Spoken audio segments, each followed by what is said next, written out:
ప్రభునందు ప్రియులారా, అపోస్తలుడైన పౌలు కొలసీలకు జ్ఞాపకం చేస్తూ 2వ అధ్యాయము 9వ వచనములో లవోదికయలో ఉన్నటువంటి వారికి ప్రభువైన యేసుక్రీస్తుల వారిని గురించి ఇలాగ జ్ఞాపకం చేస్తున్నాడు.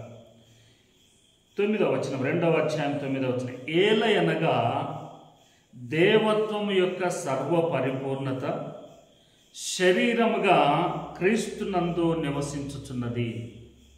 ప్రియ దేవుని జనాంగమా, యేసుక్రీస్తుల వారు ఎవరో అని మీకు సందేహము ఉంటే ఆ సందేహము తీర్చడానికి ఆయన శరీరమును గురించి మీరు ఆలోచిస్తే ఆయన శరీరమే యేసు ప్రభుల వారు ఎవరో మీకు తెలియజేస్తుంది.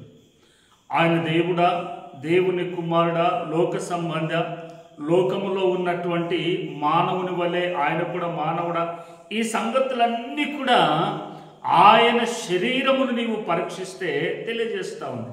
అందుకే చూడండి, ఆయన శరీరమును గురించి జ్ఞాపకం చేస్తే ఆయన గలిలయ సముద్రము మీద తెల్లవారుజామున 4వ జామున శిష్యుల కంటే ముందుగా అక్కడికి వెళ్ళాలని సిద్ధపడుతూ ఆయన సముద్రము మీద నడుస్తూ ఉన్నాడు. చూడండి, సముద్రము మీద ఏ మనుషుడు కూడా నడిచిన దాఖలాలు భూప్రపంచములో లేవు. అనగా ఏ మనుషుడు నీటి మీద నడిచినట్లుగా చరిత్రలో లేదు. కానీ యేసు ప్రభుల వారు నడిచారు. అంటే ఆయన దేవుడు, దైవ కుమారుడు. రెండవది జ్ఞాపకం చేస్తే ఆయన సముద్రము మీద ఉన్నటువంటి గాలి తుఫాను గద్దించగానే రెండు ఆగిపోయినాయి. ఏ మనుషుడు కూడా గాలిని నిలవబెట్టిన దాఖలాలు లేవు, తుఫానును గద్దించిన దాఖలాలు లేవు. కానీ యేసు ప్రభుల వారు రెండింటినీ గద్దించాడు. మూడవది, యేసు ప్రభు శిష్యులు వెళ్ళి సముద్రములో చేపలు పట్టడానికి వెళితే వారికి ఏమీ దొరకలేదట. ప్రభు అన్నాడు, ఈ ప్రక్కన వెయ్యండి అన్నాడు. అనగానే ప్రభు మాటను బట్టి వలవేయగా విస్తారమైనటువంటి చేపలు వారికి పడ్డాయి.